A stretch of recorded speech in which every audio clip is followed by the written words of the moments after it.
राणा द्वारा धमकाए जाने पर साधु माता मालवा में अपने मायके भाग जाने का निर्णय लेती है। देवनारायण अपना बचपन वही बिना किसी पिछली घटनाओं की जानकारी के बिताते हैं।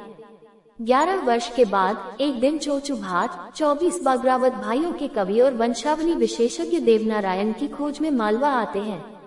साधु माता, जो उनके इरादों को जानती है, उन्हें जहर देकर मारने की कोशिश करती है, लेकिन देवनारायण उन्हें पुनर्जीवित कर देते हैं। फिर चोचू भाट उन्हें बागरावतों और राणा के बीच हुए युद्ध की सूचना देता है। तब देवनारायण अपनी मां की इच्छा के विरुद्ध अपने पिता की पैतृक भूमि पर लौटने और राणा से बदला लेने का निर्णय लेते हैं। भीलवाड़ा और अपनी राजधानी कौसलाखेड़ा लौटते समय देवनारायण 3 राजकुमारियों से विवाह करते हैं। लौटते समय देवनारायण अपने 4 चचेरे भाइयों मेहंदू जी, मदन जी, कान्हा भंगी और भूनाजी से भी मिलते हैं, जो एक दूसरे के अस्तित्व से अनजान हैं।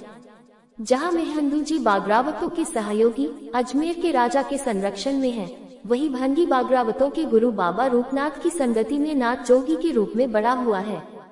मदन जी अपने पिता तेजाजी गुर्जर के साथ बड़े हो रहे हैं। भूना जी, जिनका नाम बदलकर खांडेराव रख दिया गया है, को राणा ने खुद गोद लिया है।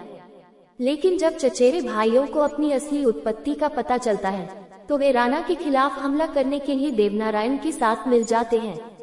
अंतिम मुठभेड़ होने से पहले देवनारायण राणा की फसलों को नष्ट करने के लिए शाही खेतों में अपने 980,000 गायों और भैंसों के झुंड को छोड़ देता है। अंत में चचेरे भाई भागने की कोशिश कर रहे राणा को पकड़ लेते हैं। देवनारायण के धनुष की डोरी से उसका सिर धड़ से अलग कर दिया जाता है। लेकिन जब देवनारायण देखता है कि भूनाजी अपने पालक पिता की मृत्यु से दुखी है, तो वह राणा को तभी पुनर्जीवित करता है जब चोचू भाट राणा के पेट से बागरावतों का बदला निकाल लेता है। इसके बाद देवनारायण पुनर्जीवित राणा को उदयपुर शहर की स्थापना करने का निर्देश देते हैं, जिसका नाम कथा के अनुसार देवनारायण के नामों में से एक उनके नाम पर रखा गया है। भगवान देवनारायण का जन्म माघ महीने के शुक्ल पक्ष की सप्तमी को हुआ था और यह वर्ष विक्रमी संवत 968 था। भगवान देवनारायण ने पृथ्वी पर 31 वर्षों का बहुत छोटा जीवन जिया। वे विक्रमी संवत 999-942 में वैशाख महीने के शुक्ल पक्ष की अक्षय तृतीया को बैकुंठ धाम गए।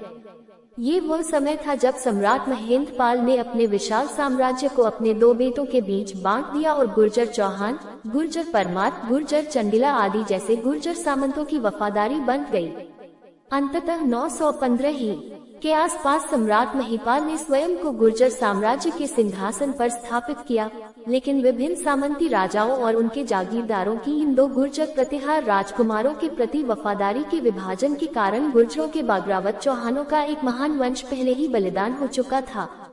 देवनारायण द्वारा राणा से बदला लेने के बाद वह वैकुंठ स्वर्ग प्रस्थान करने का निर्णय लेता है, लेकिन उसकी रानी पीपलदे उससे निवेदन करती है कि वह उसे निसंतान न छोड़े।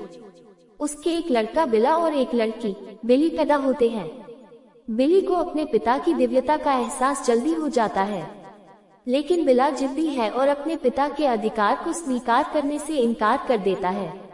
कुष्ठ रोग से ग्रस्त होने सहित कई दुखद घटनाओं के बाद बिला को अपने पिता की दिव्य शक्ति का एहसास होने लगता है।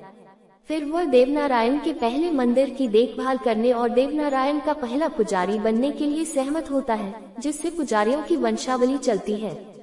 फिर एक पूजा स्थल, पुजारियों की एक वंशावली और भक्तों का एक समुदाय स्थापित करने के बाद देवनारायण अंततः अपने दिव्य रथ में बैकुंठ लौटते हैं।